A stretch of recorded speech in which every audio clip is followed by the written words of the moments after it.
नमस्कार, मी फराह खान. तुम्ही बघताय न्यूज 18 लोकमत डिजिटल. जगाच्या पाठीवर या सेगमेंटमध्ये आज आपण समजून घेणार आहोत टेरिफ मॅन किंवा टेरिफची दहशत माजवणारे डोनाल्ड ट्रम्प यांनी आता नेमका कोणता नवीन निर्णय घेतलेला आहे आणि भारतावर एकूण किती टेरिफ त्यांनी लावलेला आहे, त्याचा परिणाम भारतावर नेमका काय होऊ शकतो आणि भारताने जर एखादी कडक ऍक्शन घेतली आणि कठोर निर्णय घेतला तर त्याचा परिणाम अमेरिकेवर काय होऊ शकतो आणि अमेरिकेला कोणती किंमत मोजावी लागू शकते हे आपल्याला या व्हिडिओमध्ये समजून घ्यायचं आहे. याशिवाय बेंजामिन नेतन्याहू इस्रायलचे पंतप्रधान यांनी बिग गाझा प्लॅन आखलेला आहे. हा प्लॅन नेमका काय आहे तेही आपल्याला या व्हिडिओच्या माध्यमातून समजून घ्यायचं आहे. तिसरी स्टोरी आहे चीनची. चीन आतापर्यंत ज्यांनी लोकसंख्या नियंत्रणात आणण्यासाठी उपाययोजना केल्या होत्या त्या चीनकडून आता लोकसंख्या वाढवण्यासाठी जास्तीत जास्त मुलं तिथल्या लोकांनी जन्माला घालावी यासाठी प्रोत्साहन दिलं जातं. हे प्रोत्साहन किती आहे आणि ते पुरेसं आहे का ते आपल्याला या व्हिडिओच्या माध्यमातून समजून घ्यायचं आहे. सगळ्यात पहिली स्टोरी आहे डोनाल्ड ट्रम्प यांची. तुम्हाला माहिती असेल आतापर्यंत त्यांनी अनेक देशांना धमक्या दिल्या टॅरिफ लावण्याच्या आणि त्याचबरोबर त्यांच्यासोबत वाटाघाटी केलेल्या आहेत. अशातच आता भारताकडे त्यांनी मोर्चा वळवलेला आहे. मागील अनेक दिवसांपासून भारताला ते टॅरिफची धमकी देत आहेत. भारतानं डील करावं असं म्हणतात, अग्रीमेंट करावं, व्यापार करार करावा असं ते वारंवार सांगत आलेले आहेत. दबाव टाकण्याचा प्रयत्न त्यांनी केला पण भारतानं काही ऐकलं नाही. उलट जेव्हा त्यांनी परवा रशियाचा उल्लेख करून भारताला धमकावण्याचा प्रयत्न केला होता त्यावेळी भारतानं त्यांना सडेतोड उत्तर दिलेलं आहे. कोणत्याही पश्चिमी देशाचा हस्तक्षेप आम्ही मान्य करणार नाही. आम्ही आमच्या राष्ट्रहितासाठी जे योग्य असेल तेच निर्णय सुरक्षेच्या बाबतीमध्ये आणि ऊर्जेच्या बाबतीमध्ये घेणार असं भारतीय विदेश मंत्रालयानं एक निवेदन जारी केलं होतं. यानंतर आता चिडलेल्या डोनाल्ड ट्रम्प यांनी भारतावर 25% अतिरिक्त टेरिफ लावण्याची घोषणा केलेली आहे.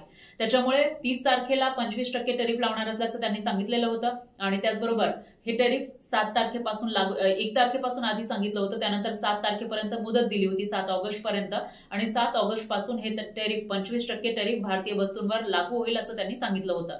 त्या व्यतिरिक्त भारत हा रशियाकडून कच्चं तेल आयात करतो, खरेदी करतो, त्याच्यामुळे दंड आकारणार असल्याची धमकी सुद्धा डोनाल्ड ट्रम्प यांनी दिली होती आणि 6 ऑगस्टला त्यांनी भारतावर 25% अतिरिक्त टेरिफ लागू केलेला आहे. त्याच्यामुळे भारतावर आता अमेरिकेमध्ये एकूण टेरिफ असणार आहे 50%. म्हणजे भारताकडून ज्या वस्तू निर्यात होतील, अमेरिकेच्या बाजारामध्ये जातील, त्याच्यावर 50%, त्याची किंमत जेवढी असेल त्याच्या 50% इतकं टेरिफ अमेरिका वसूल करणार आहे. अमेरिकेच्या संयुक्त राष्ट्रसंघातील माजी उच्चायुक्त निकी हेली यांनी ट्रम्प यांना सुनावलेलं होतं आणि भारतासारख्या मजबूत देशासोबत पंगा घेऊ नका असं बजावलं होतं. तरी सुद्धा ट्रम्प यांनी हा निर्णय घेतलेला आहे. निकी हेली काय म्हणतात तेही आपण जाणून घेऊयात. भारतानं रशियाकडून तेल खरेदी करू नये, पण चीन जो अमेरिकेचा विरोधक आहे आणि रशिया इराणचा सर्वात मोठा तेल खरेदीदार आहे त्याला टेरिफमधून 90 दिवसांची सवलत दिली गेली. चीनला सवलत देऊ नका आणि भारतासारख्या मजबूत सहकार्यासोबत संबंध बिघडवू नका असं ट्विट हेली यांनी केलेलं आहे. तरी सुद्धा ट्रम्प यांनी मात्र आपली मनमानी सुरूच ठेवल्याचं पाहायला मिळतंय. ट्रम्प काही ऐकायला तयार नाहीयेत. त्यांनी भारतावर अतिरिक्त 25% टेरिफ लावलेला आहे. आता याचा परिणाम नेमका काय होऊ शकतो तेही आपण समजून घेऊया.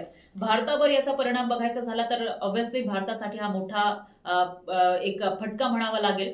कारण भारतीय उत्पादनांवर अमेरिकन बाजारामध्ये मागणी कमी होण्याची शक्यता आहे. कारण ज्या वस्तू भारतातून तिथं जातील त्याच्यावर 50% टेरिफ लागेल. म्हणजे जेवढी किंमत आहे, एखाद्या वस्तूची किंमत 100 रुपये आहे त्याच्यावर 50% टेरिफ म्हणजे तिथल्या बाजारामध्ये ती वस्तू 150 रुपयांपेक्षा जास्त विकली जाईल. त्याच्यामुळे अमेरिकन बाजारामध्ये भारतीय वस्तूंची किंमत ही कमी होऊ शकते. त्याच्यानंतर व्यापार तूट वाढू शकते अशामध्ये आणि त्याचबरोबर दोन्ही देशांमधील राजनैतिक तणाव सुद्धा वाढू शकतो. कारण भारत हा अमेरिकेचा एक चांगला मित्र आहे.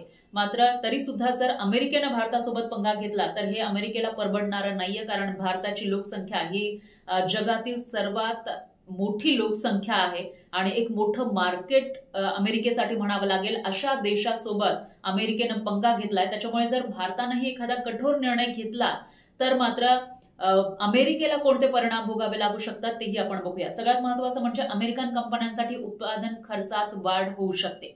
अनेक अमेरिकन कंपन्या या भारतामधून कच्चा माल, औषधं, IT सेवा आणि इलेक्ट्रॉनिक घटक आयात करतात. टेरिफमुळे हे उत्पादन महाग होईल ज्याचा परिणाम अमेरिकन ग्राहकांवर होईल.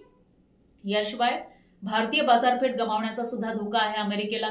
भारत हा जगातील सर्वात मोठ्या ग्राहकांपैकी एक बाजारपेठ आहे, म्हणजे एक मोठं मार्केट आहे आणि टॅरिफमुळे भारत अमेरिकेऐवजी इतर देशांकडून वस्तू व सेवा खरेदी करण्यास प्राधान्य देऊ शकतो. मोठ्या प्रमाणामध्ये टॅरिफ जर अमेरिकेनं लावलेला आहे त्याचा उत्तर देण्यासाठी भारत ज्या गोष्टी आता अमेरिकेकडून खरेदी करतो त्या इतर देशांकडून खरेदी करू शकतो. त्यामुळे अमेरिका एक मोठं मार्केट गमावू शकतं.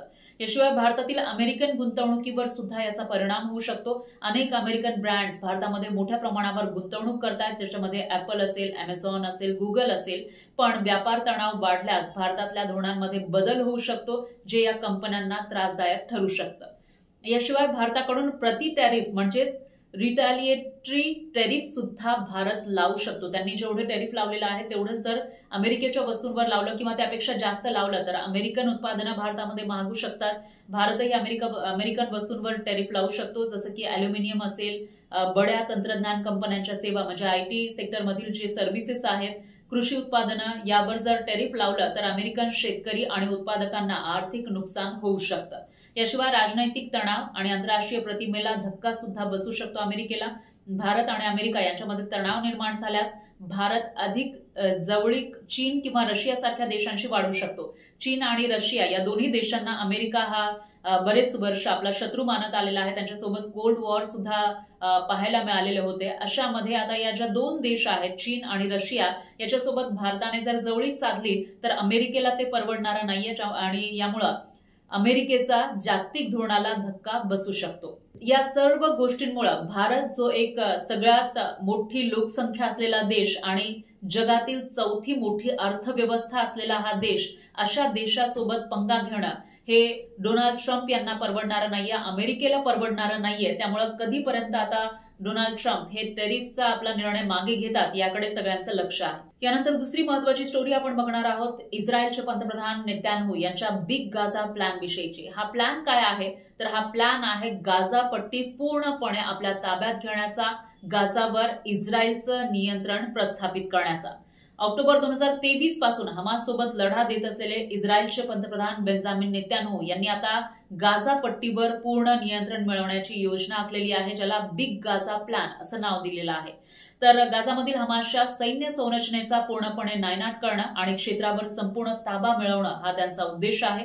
यासाठी त्यांनी इस्रायली संरक्षण दलांना म्हणजेच IDFला गाझामधील हमासच्या शेवटच्या तळांना नष्ट करण्याचे आदेश दिलेले आहेत. जिथे जिथे हमासचे तळ असतील ते सर्व नष्ट करा असे आदेश त्यांनी IDFला दिलेले आहेत. विशेषतः रफा असेल, बेत हनून असेल किंवा बेत लाहिया यासारख्या भागांवर लक्ष केंद्रित केलेलं आहे. मात्र या योजनेला इस्रायली संरक्षण दलाच्या काही वरिष्ठ अधिकाऱ्यांनी विरोध दर्शवलेला आहे. संपूर्ण गाझावर ताबा मिळवणं सध्याच्या परिस्थितीमध्ये अव्यवहार्य आहे, म्हणजे प्रॅक्टिकली ते शक्य नाहीये असं ते म्हणतायत. शिवाय अजूनही जवळपास 50 ओलीस हे हमासच्या ताब्यात आहेत, ज्यांना ऑक्टोबर 2023 मध्ये हमासनं ओलीस बंद केलेलं होतं, ओलीस ठेवलेलं होतं. ते 50 इस्रायली नागरिक, जवळपास 50 इस्रायली नागरिक अजूनही हमासच्या ताब्यात आहेत. त्यांचे काही व्हिडिओ, दयनीय अवस्थेमधले व्हिडिओही हमासनं जारी केलेले होते. ते सुद्धा मारले जाण्याची शक्यता आहे, कारण जेव्हा हमासच्या दहशतवाद्यांवर इस्रायल अटॅक करेल त्यावेळेला त्यांच्यासोबत जर हे ओलीस असतील तर त्यांनाही धोका निर्माण होऊ शकतो, त्यांच्या जीवालाही धोका निर्माण होऊ शकतो अशी एक शक्यता वर्तवली जाते. एक प्रकारे नाकाबंदी केलेली आहे बेंजामिन नेतान्याहू यांनी गाझापट्टीची. मागील अनेक महिन्यांपासून हा संघर्ष सुरू आहे, 2023 पासून हा संघर्ष सुरू आहे, पण अजूनपर्यंत ते पूर्णपणे हमासचा नायनाट करू शकलेले नाहीयेत. आता त्यांचा हा जो बिग गाझा प्लॅन आहे तो मात्र नेमका किती सक्सेसफुल होतो ते बघावं लागेल. यानंतर तिसरी स्टोरी आहे चीनच्या लोकसंख्या वाढीला प्रोत्साहन देण्याविषयीची. एकेकाळी लोकसंख्या नियंत्रणात राहावी यासाठी जास्त मुलं जन्माला घालणाऱ्यांवर दंड आकारणारा चीन आता जास्त मुलं जन्माला घालावीत तिथल्या लोकांनी यासाठी प्रोत्साहन देतोय, पैसे तिथल्या लोकांना देतोय. याच्यामध्ये आपण बघितलं तर 2015 पर्यंत चीनचं एक मूल धोरण होतं, जर एकापेक्षा जास्त मुलं जन्माला घातली तर अशा दाम्पत्यावर दंड तिथं आकारला जात होता. आणि त्याचा परिणाम असा झाला की चीनची जी लोकसंख्या आहे त्यामध्ये प्रौढांची संख्या वाढली आणि तरुणांची जी संख्या आहे ती कमी होऊ लागलेली होती. त्यामुळे चीनची आर्थिक सामाजिक घडी बसवण्यासाठी चीननं काही योजना आखलेल्या आहेत. त्यामध्ये एक नवीन योजना आहे ती म्हणजे मुलांना जन्माला घालणाऱ्या दाम्पत्यांना पैसे देण्याची. या योजनेनुसार चीनकडून जे दाम्पत्य मुलांना जन्म देतील त्यांना त्या मुलाच्या जन्माच्या 3व्या वर्षापर्यंत म्हणजे 3 वर्ष प्रत्येक वर्षी 3600 युआन ही तिथली करन्सी आहे, युआन मध्ये ही मदत दिली जाईल. म्हणजे आपण भारतीय रुपयामध्ये बघितलं तर 43,000 रुपये वर्षाला दिले जातील त्या दाम्पत्याला सरकारकडून आणि 3 वर्ष ही मदत केली जाईल. म्हणजे 3 वर्षांमध्ये 10,800 युआन ही मदत त्या दाम्पत्यांना केली जाईल आणि ही अमाऊंट आपण रुपयामध्ये बघितलं तर ती होते 1,30,000 रुपये इतकी 3 वर्षांमध्ये. ही झाली सरकारकडून मिळणारी मदत. म्हणजे दरवर्षी 3600 युआन आणि ते आपण 3 वर्षांचे बघितले तर 10,800 युआन आणि त्याचं रुपयामध्ये कन्वर्ट केलं तर 1,30,000 रुपये इतकी मदत सरकारकडून दिली जाईल चीनमध्ये एका मुलाला जन्म घालण्यासाठी. 3 वर्षांपर्यंत ही अमाऊंट तिथल्या त्या दाम्पत्यांना दिली जाईल ज्यांना मूल असेल. पण जर खर्च आपण बघितला तर तिथं चीनमध्ये एखाद्या मुलाला जन्म घालून 3 वर्षांपर्यंत वाढवण्यासाठी त्यांचं संगोपन करण्यासाठी 12 लाख ते 12.5-13 लाख रुपयांपर्यंतचा खर्च येतो आणि त्या बदल्यामध्ये सरकारकडून मिळणारी ही जी मदत आहे ती खूपच कमी आहे. फक्त 1 ते 1.5 लाखच्या दरम्यान ही मदत मिळते. त्यामुळं अजून तरी तिथल्या लोकांचा म्हणावा तसा प्रतिसाद या योजनेला मिळताना दिसत नाहीये. अजूनही चीनी सरकारला याच्यामध्ये तेवढं यश येत नाहीये अशी एक भावना व्यक्त केली जाते. विशेषतः जनरेशन झेड करून मात्र अजूनही मूल जन्माला घालण्यासाठी तेवढा मोठा प्रतिसाद दिला जात नसल्याची माहिती समोर येते. त्यामुळं पॉप्युलेशन बॅलन्स करण्यासाठी लोकसंख्येचा समतोल साधण्यासाठी आता चीन पुढे नेमकं काय करणार, कोणते निर्णय घेणार ते बघावं लागेल.